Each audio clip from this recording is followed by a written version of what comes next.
King Gizzard and the Lizard Wizard, the Silver Chord album review. Let's chat about it. Hey friends, what's going on? John here from What's Spinning, here tonight to chat about this latest album from Australian psych rock band King Gizzard and the Lizard Wizard. If you don't know by now and you are into psychedelic rock, I don't know what rock you've been living under, because over the last 15 years or so, King Gizzard and the Lizard Wizard have not so quietly dropped 25 albums, this latest one being their 25th. And in that time, they've done a lot, to say the very least, like the light and sweet, very tender papier-mâché Dream Balloon, the never-ending Nonagon Infinity. Oh yeah, and the 5 albums with varying styles they dropped in 2017. Since then, they've put out death metal records, progressive synth odysseys. How about some eco-friendly robo-funk? They did that too. But the answer is always more when it comes to the Giz. Even earlier this year, they put out what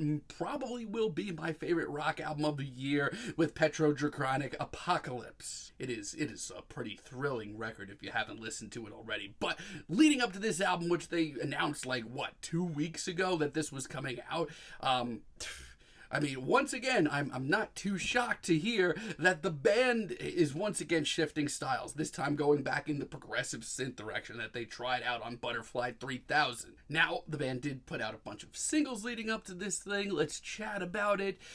Starting off, I think, with a good part to start at would be The Silver Chord, this album's title track. This is a very sonically interesting track. The production on this thing sounds awesome. It's heavy on the synths and even heavier on the futuristic vibes. And the warp vocals are a nice touch. There's a pretty compelling sound, especially with just when you look back at albums like Butterfly 3000, which were very disjointed. This is so much more interesting. It's whimsical, it's inviting, it's certainly an interesting sound, no matter how weird it gets.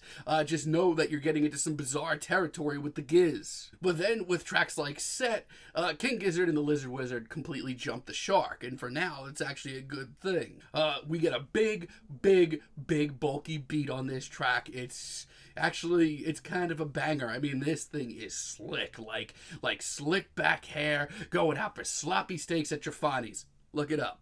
This is the funkiest and the grooviest that the band has sounded in some time. But I'd be lying if I said that it wasn't a complete blast. I mean, this thing's got a slick groove. And the weirdo vocals that we get. I mean, there are some other tracks on here where I'm not a fan of them, but for now, it's a blast. Is this a new level of absurdity for the band? Absolutely, but it got me up and moving, especially in the final minute. I like Gilgamesh too, for a lot of the same reasons. This is once again the band pushing themselves into a realm of absurdity that I have not heard them in. It's a campy romp that practically has King Gizzard rapping over this beat, and yeah, that's really weird to say, but they own it, especially with lyrics that are just as absurd as everything else here. And yeah, you may not like the electronic elements, but I think this beat goes really hard. There's some genuine swagger to it, and yeah, King Gizzard just sound like they're having an absolute blast. I mean, they have some big shoes to fill on this album, but for here, honestly, they fill them. And by the time that Swan song rolls around, I'm just like, yeah. This track takes no time at all, blasting off into a beat that just sounds like King Gizzard and the Lizard Wizard have been listening to a lot of the Prodigy. But I can't deny this, the groove is heavy and intense. And spoiler alert, this is a pretty middle-of-the-road album, and we'll get to that. But for now, I'm actually having fun with tracks like this. If you don't like it, though, I totally get it, because this is a real left hook. But there are also weird moments on this track, like the chorus when it rolls around, where everything sounds right. This is a natural progression for the band. It's weird. What a weird project this is on so many levels. I mean, let's look at the big picture here. We're talking personally about just the standard edition of this album.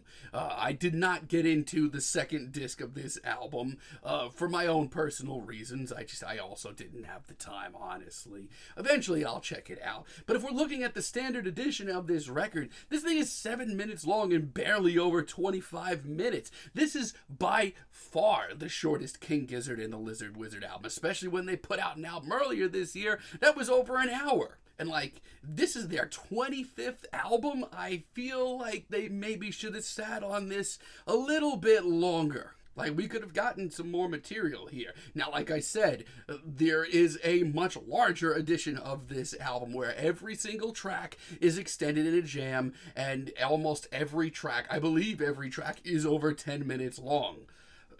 If you're into it, you're into it. God bless. But another reason that I haven't checked that version out yet is because, honest to God, there's some real stinkers on here too, like Thea, which was released as a single, and I was really underwhelmed with it. It's another synthy, airy odyssey that just doesn't do nearly as much as the rest of the tracks here. I mean, still, this is much better, at least for me, than what they were doing on Butterfly 3000, but at the same time, I feel like the band really left their songwriting at home. We also have Change. Also, this track, like, I do like the very whimsical, very airy atmosphere. It's nice. And this one brings us a lot of lyrical callbacks to other Giz tracks that they've dropped recently in the last year or so.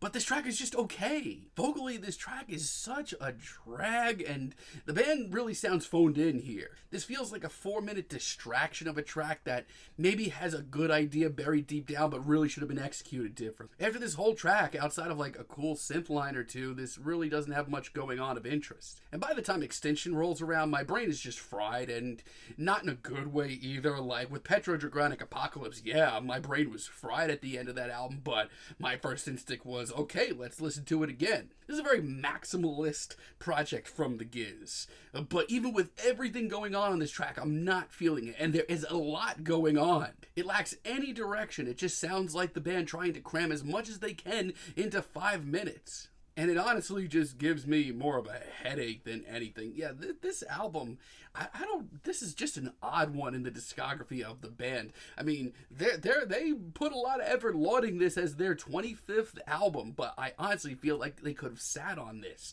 for a while longer. There's good material on here, and as far as this style goes, yeah, it's better than albums like Butterfly 3000. Even the worst moments of this album have some good ideas buried deep down, but the band also sound kind of fried. It sounds like they're trying a lot of things. Some of them are sticking, and this time around, some of them are also not. But who am I kidding? The band will be on their 30th album before New Year's of this year. See you there, friends. For now, I'm feeling a light 6 on this album, but let me know what you all think down below. If you like the video, be sure to give us a like, give us a subscribe, and let me know down below what you would like for me to chat about in the future. And until next time, have a great day, friends.